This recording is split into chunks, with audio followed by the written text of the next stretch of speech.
Y he aquí ante nosotros, no puedo creer a mis ojos, un edificio bastante chato, la escuela, a donde Pinco me arrastra, me empuja, a pesar de mis lloros y protestas. Hemos llegado durante el recreo. En el patio pasean seres intermedios de 10 a 20 años ingiriendo el desayuno, pan con queso o con manteca.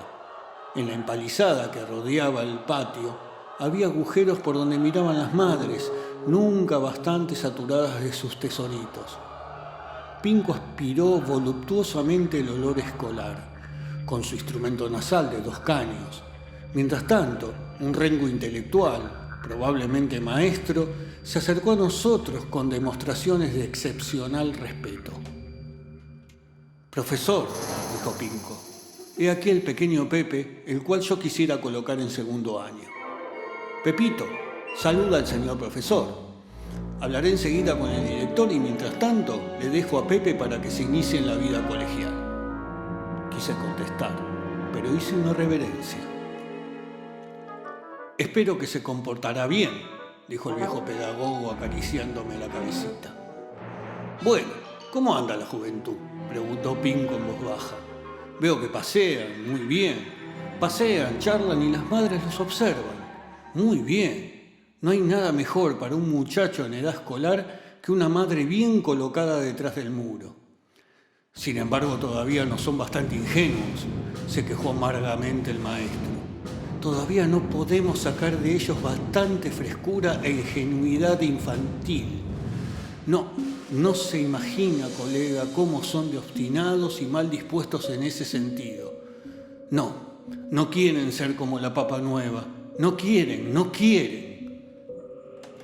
Carece usted de virtud pedagógica», lo reprendió Pinco severamente. «¿Qué? ¿No quieren? Deben querer. Enseguida demostraré cómo se estimula la ingenuidad. Apuesto a que dentro de 1 hora será doble la dosis de ingenuidad ambiente. Mi propósito es el siguiente. Empezaré por observar a los alumnos y les daré a entender que los considero como inocentes e ingenuos. Eso, naturalmente, los provocará. Van a querer demostrar que no son inocentes, y es entonces cuando caerán en la verdadera ingenuidad e inocencia tan sabrosa para nosotros los pedagogos». Y se ocultó detrás de una gran encina, mientras el maestro, tomándome de la manita, me metió entre los alumnos, sin darme tiempo para aclaraciones y protestas. Los discípulos se paseaban. Unos se propinaban palmaditas, otros devoraban sin cesar sus textos tapándose las orejas. Otros hacían monerías o zancadillas o piruetas, y sus miradas atontadas o borreguiles o aguadas se posaban sobre mí sin descubrir mi treintena. Sus movimientos eran vacilantes, sus caras apasteladas y mal amasadas, y el tema principal de los menores eran los órganos sexuales, mientras el tema principal de los mayores eran las relaciones sexuales, lo que, junto a la arcaización y la latinización, formaba un cóctel de excepcional repugnancia. Parecían mal introducidos en algo, mal colocados y mal ubicados. A cada momento sus miradas volaban hacia el maestro, se agarraban convulsivamente los culitos y la conciencia de que eran observados sin cesar les imposibilitaba la ingestión del desayuno. Me quedé, pues, atontado y sin lograr ninguna aclaración frente a una farsa que no mostraba señales de terminar. Mas cuando los escolares percibieron a Pinco, que oculto detrás del árbol los observaba con gran atención y perspicacia, se pusieron en extremo nerviosos y se esparció la noticia de que el inspector había llegado, que estaba detrás de la encina y miraba. No podían desviar la mirada de Pinco, quien escribía algo en su libreta. «Escribe algo», se murmuraba a izquierda y derecha. «Anota sus observaciones». De repente Pinco estiró la hoja de modo tan discreto e imperceptible que parecía llevada por el viento. En el papel estaba escrito: Basándome en mis observaciones realizadas en la escuela 10 durante el gran recreo, he comprobado que la juventud masculina es inocente. Esta es mi convicción más profunda. La prueba, el aspecto de los alumnos, sus inocentes charlas y, en fin, sus inocentes y simpáticos culitos. Apenas el papelito llegó a conocimiento de los alumnos, se enardeció el hormiguero escolar. Nosotros inocentes, nosotros los muchachos, nosotros que empezamos a vivir ya a los 10 años. Risas y risitas se acumulaban violentas, aunque secretas, y en todas partes había señales de burlas y bromas.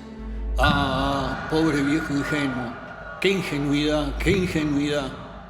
Pero pronto me di cuenta que la risa duraba demasiado, que, en vez de concluir, aumentaba y se acentuaba, y acentuándose, se obstinaba en sí misma, y obstinándose, se volvía en extremo artificial y furiosa. ¿Qué pasaba? ¿Por qué la risa no concluía? Solo después comprendí qué clase de veneno les inyectó en ese momento el diabólico y maquiavélico Pinco. Pues la verdad era que esos jovencitos, encerrados en la escuela, alejados de la vida misma, eran inocentes.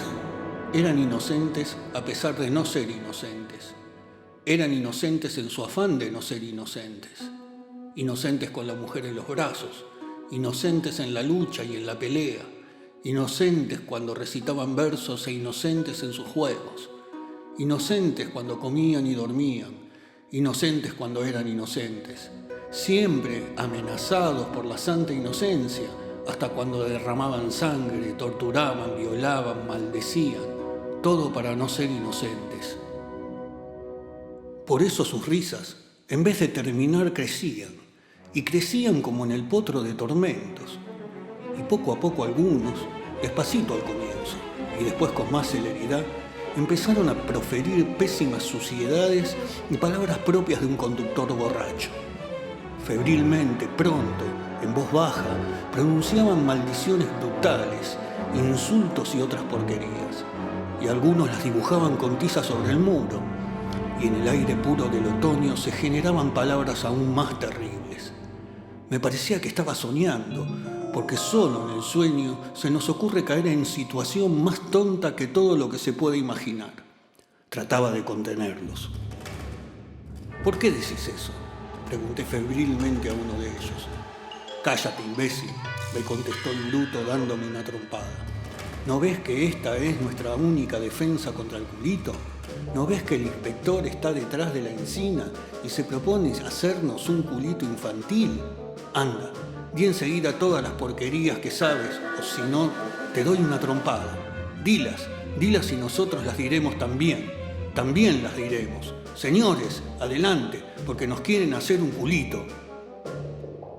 Después de haber pronunciado esas palabras, el vulgar atorrante, llamado Polilla por los demás, se acercó furtivamente al árbol y grabó allí las 4 letras de una gruesa palabra, de tal modo que no podían verlas ni Pinco ni las madres.